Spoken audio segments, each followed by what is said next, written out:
Hello friends, how you doing? Day 1338. Hope you're doing amazing on this Wednesday, hump day evening. I just want to come in and just share with you a reel that I actually saw. And it really made me think, actually, because I never really considered this scenario.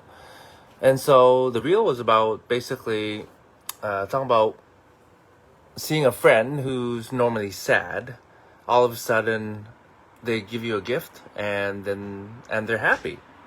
And I read some comments and I just want to share a few of them with you. And so essentially, one comment said that the joy you see is their last subconscious scream for help. It's uncomfortable because it doesn't make any sense. It's designed to trigger our most basic instinct to recognize that the emotions are conflicting. Sadly, not many people ever see the signs. The joy they experience is the weight lifted off the shoulders that whatever was hurting them is about to end. Their instinct to self-preserve has been overridden and their willpower has been defeated. And I was like, wow. Another person wrote from their own experience. They wrote, "You go quiet hoping someone will notice. You want to scream that you're in pain, but you're paralyzed by the thought. Thinking, others have it worse. Why should they care about my problems? I don't want to be a burden. I don't want to kill the mood. If I was worth the attention, someone would notice." Then, as the silence goes unanswered, it only pushes that person further down. They justify it thinking, they're so much happier without me. Not crap.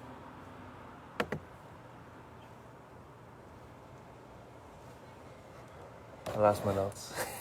And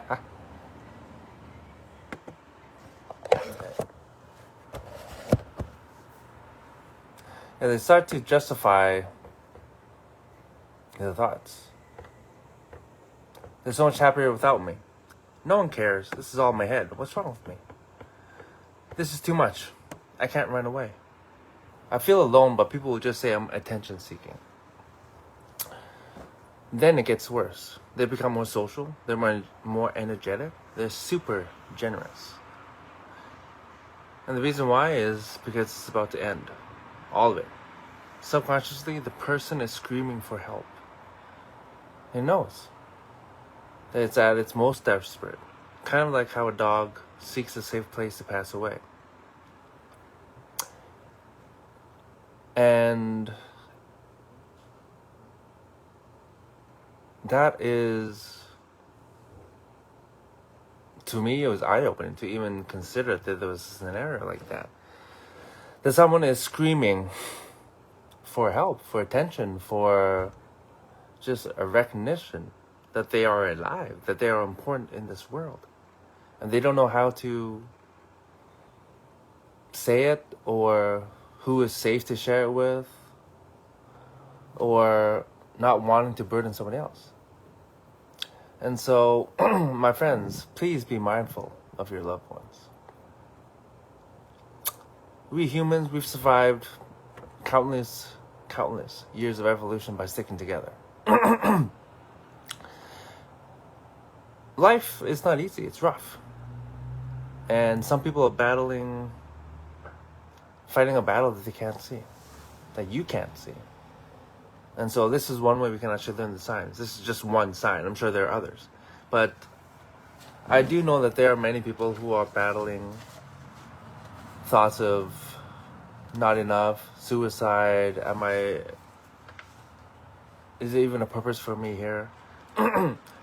And if you are thinking those thoughts, I would definitely encourage you to reach out to a friend, a loved one,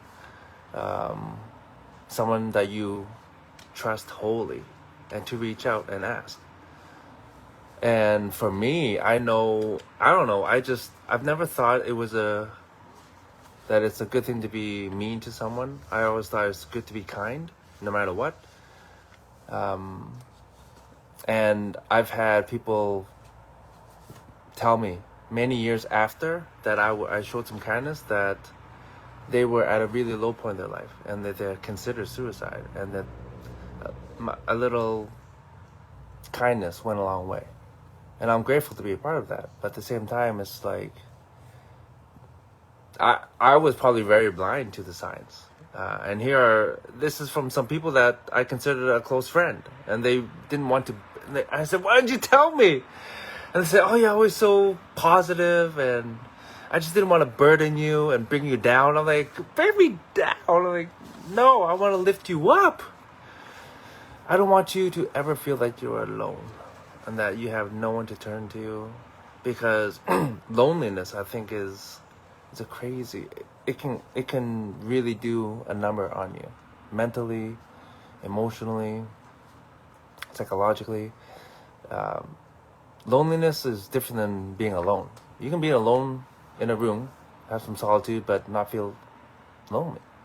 But you can definitely be in a full room of people and feel lonely because there's no connection.